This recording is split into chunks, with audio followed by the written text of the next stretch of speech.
We'll turn the presentation over to you. We are so excited to hear what you have to teach us. Thank you again, Teresa. Thank you again to our dear, dear Balus. Thank you again to you, to all of us for being here. So, okay, so before I switch screens and show you the slides I've put together for you, a couple of quick disclaimers. If you know me, you know that I'm analog, meaning that I'm not a pro at technology. No matter how much I use it every day, I'm not a pro, unless by pro, you mean good at breaking it. I'm strong in that aspect. So if we have any technological glitches, we'll just keep going and we'll do our best. And the other thing I wanted to start with while we're still on the screen and before I switch us over to the slide screen is just to say again, hello and thank you. I'm Valerie Beck. I eat chocolate every day. I suspect you do too. That's a big part of why we're here. And I'm so grateful to be part of this webinar series with Cocoa Town. And I'm so grateful to share this time with you. So if our screens kind of switch back and forth, final, sort of note, and then I'll go forward for us. Final note, you might see Georgie the cat kind of slinking by. She's got her stair steps that she can come up and peek right into the screen if she wants to. So if you see Georgie the cat, you'll know that that's Georgie the cat, and we'll go from there, okay? So far, so good. I haven't broken the technology yet. Just give me some time. All right, so with that said, I am going to hit share, and here we go.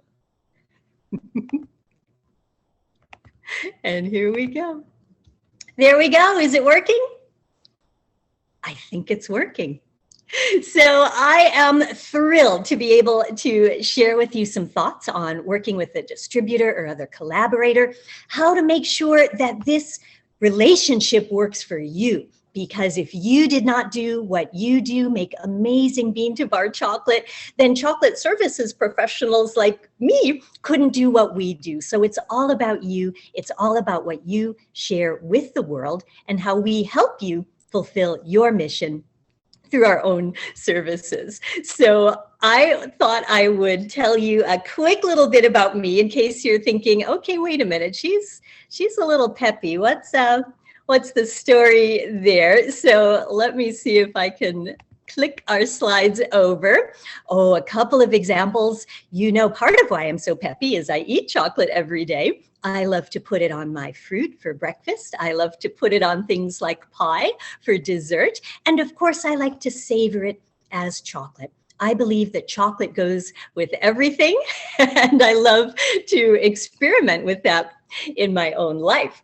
So I told you a little bit about my early childhood. Well, what picture are we looking at here? Well, after all of those exploratory experiences as a younger child, when it was time for college, for university, I went to Harvard. And this is a picture of where I lived at Harvard. We didn't have the fancy flags back then, but this was actually my room here. So I would have been surrounded by fancy flags had I been there at the time. And I loved studying. I always loved, again, just learning what's the story behind the story. Who are the people involved in what we're reading about or learning about? And I carried my chocolate obsession to Harvard. I always had chocolate to share with my friends in the dorms. After I graduated from Harvard undergrad, I went to Harvard Law School. So yes, I do sometimes tease, and you'll hear this joke come up again a little bit, that it's true that I used to be a lawyer, but it worked out because now I'm happy. It all worked out.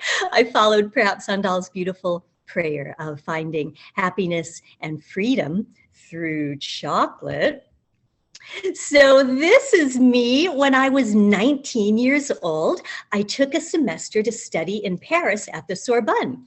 And I don't know if you can tell the area that I'm standing in or guess what building I'm right in front of. I'll let you ponder that for a moment if you like. But I wanted to show you this picture of me in Paris because when I studied overseas, it was transformational to me in a couple of ways. Number one, I loved meeting people from everywhere. I was someone from everywhere. And so I loved being part of that international, that global mix. And I'll toss in a quick note now, if you are watching live, listening live, and you're in the US right now like I am, this is a historic day in the US that many are observing, and I thought it would be also a perfect day for our connection here. We are experiencing global friendship through chocolate, and why not today and why not every day? So when I was in Paris, the other transformational moment that happened for me was an idea found me. So there I am standing in front of Notre Dame, the beautiful cathedral. You can see one of the exterior markers to it there. By the way, how do I look the same at age? Should I tell you my age? In the US, we don't always do that, although I don't really know why not. And around the world, it's very common to do so. So I don't mind telling you, I'm 51 years old. I feel fabulous. How do I look the same as when I was 19? It must be the chocolate, right? Well, in any case, the other transformational moment that happened for me, there we go, in Paris, is I went to a chocolate shop called De Beauve et Gaillet. And if you've been to Paris, or you're in Paris, or you know De Beauve et Gaillet, they are one of the historic French traditional chocolate shops, as you can see by their very classic French and European style bonbons in the photo. And when I bit into my first piece of European chocolate in that store, a vision came to me. And you might laugh and you might interpret this in any way you want, but this is what happened. A vision came to me, and I wondered, what if one day I could start the world's first chocolate tours? Now, this was way back in 1989. I've already shared with you age and numbers, and you can do all the math, and it's all good. This was way back in 1989 when I was 19, and there were no chocolate tours back then. There weren't really food tours or any type of specialty tours. You could take architecture tours and visit Notre Dame, for example, or our buildings here in Chicago, but there weren't food tours. And so the idea came to me, and I thought, I love chocolate so much, and I love learning about it. What if I could start a tour business one day to let other people love chocolate and fall in love with the story behind the story of chocolate as much as I had? So like any born entrepreneur, which I didn't know that I was, because again, way back then, we didn't really even have the word entrepreneur. We had the word crazy, but we didn't have the word entrepreneur the way that we do today. But I was a born entrepreneur without knowing it. And by that, I mean that I just love experimenting. I love following my own heart. I love living by my own values, and entrepreneurship has been a platform for me to do and do those things and live that way in a way that practicing law never was. So in any case, I had that idea to start the chocolate tours, or the idea found me. So I started immediately, like any born entrepreneur. I gathered some friends who were in my program at the Sorbonne. I remember one was from Germany, one was from Nicaragua, and one happened to be from Chicago, although we hadn't known each other back in our hometown. And I asked these girlfriends, hey, would you like to take a chocolate tour with me? And they said, we don't know what that is, but we heard you say the word chocolate, so we're going to say yes. Whatever it is, if there's chocolate involved, they said, we'll do it. So I started walking them around the streets of Paris, where we would stop into my favorite chocolate shops and sample and chat with the owners and hear their process and hear their story. And you know how it is as a maker, an artisan, someone passionate about what you're doing. It's a great feeling to share that with someone else who wants to learn.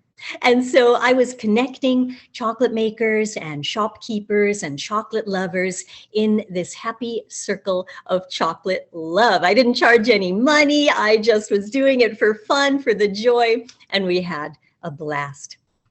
Okay, this is not a picture of me, but it's how I felt when I was a lawyer. So after Paris, I came back to Harvard. I went to law school. I graduated. I worked in Paris, I worked in London, I worked in Chicago, I worked in New York. It's what some people would say is the American dream or something, right? To have this big corporate job.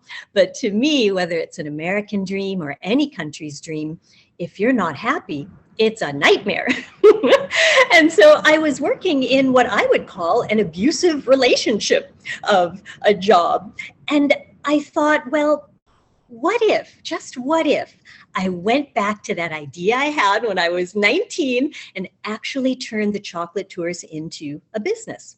And so that's how I escaped from my unhappy life as a lawyer.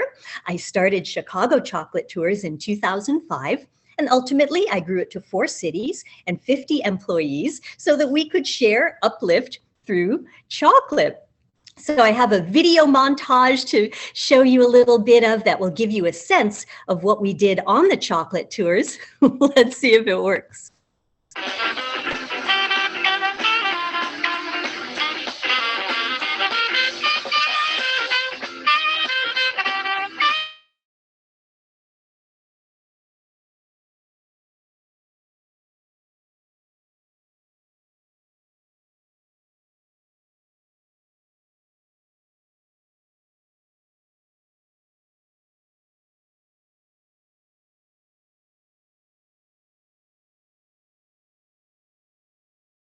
Week, we treks mainly in the Loop and along the Mag Mile.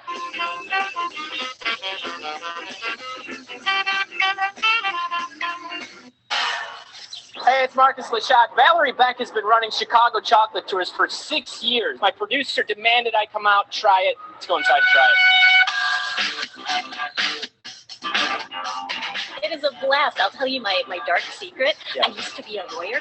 Oh, wow, yeah. Now I'm happy. I tease about it. It was a great career. I'm honored to have had it. But I wake up every day excited about what chocolates do I get to share with my customers today. So what do people need to do? They need to go to chicagochocolatetours.com.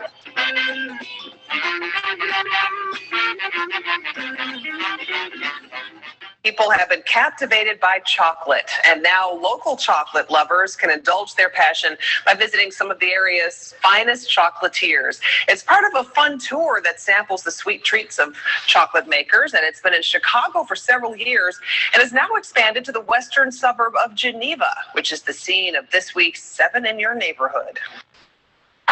Nestled on the banks of the Fox River is the town of Geneva, which is becoming an increasingly popular destination for chocolate lovers, thanks to Chicago Chocolate Tours. The company branched out to include Geneva 2 years ago to feature several shops that are points of interest for chocolate fans.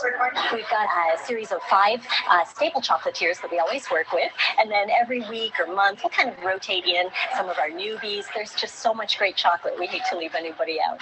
The Geneva Tour meets on the 3rd Wednesday of the month, usually kicking off at Graham's Fine Chocolates, which has been in business there for 25 years. The owner says the tour has been great for bringing in clientele from near and far.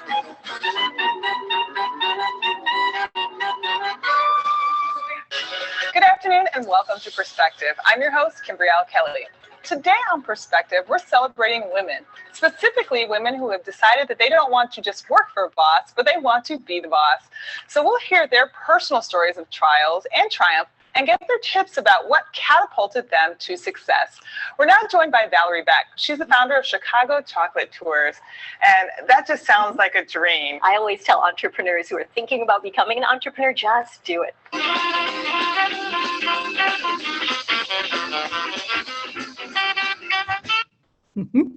Okay, well, that gives you an idea of the fun that we had, the cities that we ended up opening in. And today, I just love to carry on that same sense of joy. Some of our tour customers, some of our team on one of our outings. But you know, I hope this introduction isn't too long. We want to get into what about you? What about your working with a distributor or other collaborator? How to know if that's what's right for you? Well, all of that background was by way to show that that's how I came to be doing the work that I love doing now. So I rebranded to Chocolate Uplift and again wanted to stay on mission. So I wanted to share a quote that I love.